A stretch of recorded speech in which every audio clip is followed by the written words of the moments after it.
Assalamualaikum warahmatullahi wabarakatuh. Salam sejahtera untuk kita semuanya.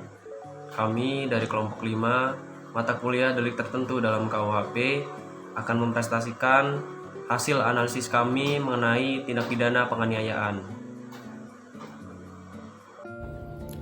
A. Analisis kasus berdasarkan keputusan pengadilan nomor 277/PB/2019/PN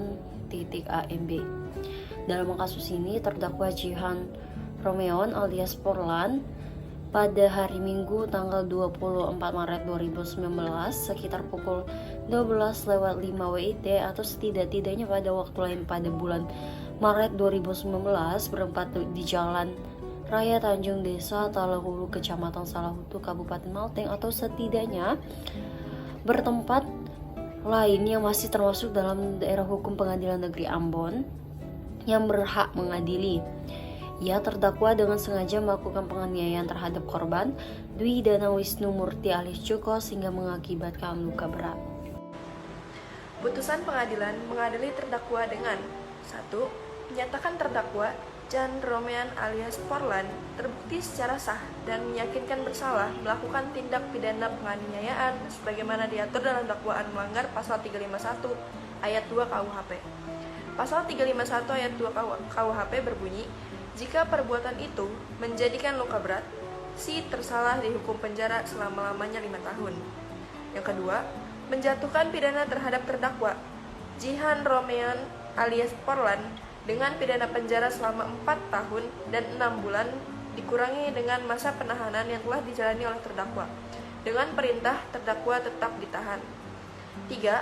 Menetapkan barang bukti berupa 1 buah parang dirampas untuk dimusnahkan.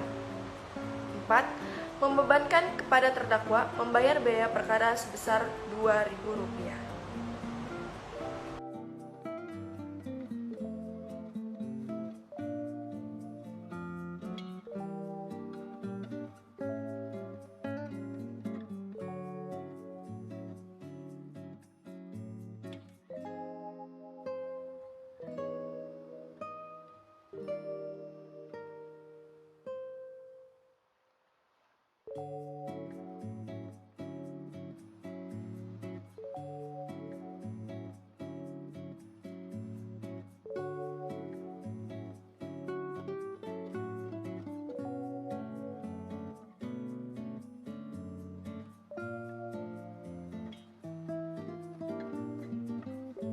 Kemudian unsur dengan sengaja, bahwa mengenai unsur yang kedua yaitu dengan sengaja berarti pelaku mengetahui dan menghendaki perbuatan yang dilakukan.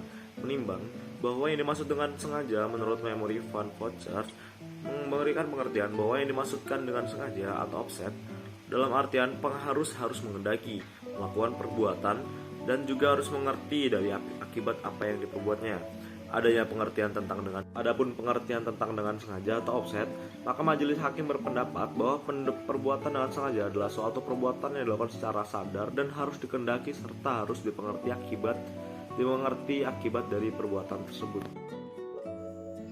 Menimbulkan perasaan tidak enak, rasa sakit dan luka pada orang lain. Apabila unsur delik ini dihubungkan dengan fakta persidangan yaitu Minggu tanggal 24 Maret 2019 pukul 00.05 waktu Indonesia Tengah bertempat di Jalan Raya Tanjung Desa Tulehu, Kecamatan Salahutu, Kabupaten Maluku Tengah. Terdakwa memotong saksi korban dengan parang sebanyak 1 kali dengan mengenai pada bagian mata kiri saksi korban akibat dari perbuatan terdakwa berdasarkan verifikasi nomor 888/per/LAPR/RSUDU/3/2019 yang dibuat dan ditandatangani oleh Dr. C.W. Sialan MKes SPN, dokter pada Rumah Sakit Dr. Ishak Haji Umarera. Saksi korban mengalami 1 buah luka bacok pada daerah mata kiri dengan ukuran panjang 7,6 cm, lebar 4 cm, dan dalam 2,5 cm. Titik tengah luka berjarak 7,5 cm dari garis tengah wajah ke arah kiri. Tepi luka rata, dasar luka jaringan otot, tulang dan bekuan darah, nyeri tekan positif, warna luka kemerahan. Kesimpulan, luka bacok perlukaan ini disebabkan oleh trauma pada benda tajam, maka dengan demikian unsur ini terpenuhi. Sebelumnya, jika unsur delik ini dihubungkan dengan perbuatan terdakwa, sebagaimana telah dipertimbangkan pada unsur yang menyebabkan luka yang mana telah terpenuhi, maka berdasarkan fakta di persidangan nanti, luka yang dialami saksi korban ternyata mengakibatkan mata kiri saksi korban tidak berfungsi normal kembali seperti semula, atau mata kiri korban sudah tidak sempurna lagi alias cacat. Itu berdasarkan analisis dari kelompok kami. Nah, berdasarkan pasal 90 KUHP pidana, luka berat diantaranya adalah kehilangan salah satu panca indera. Jika dihubungkan dengan fakta di persidangan, hal mana mata kiri saksi korban tidak berfungsi secara normal kembali, maka dianggap indera penglihatannya telah cacat. Maka dengan demikian, unsur delik ini terpenuhi pada perbuatan terdakwa. Nah, terpenuhinya seluruh unsur di atas, maka majelis hakim memperoleh keyakinan bahwa terdakwa telah terbukti secara sah dan meyakinkan bersalah melakukan tindakan pidana menurut dakwaan ke-1 dari jaksa penuntut umum.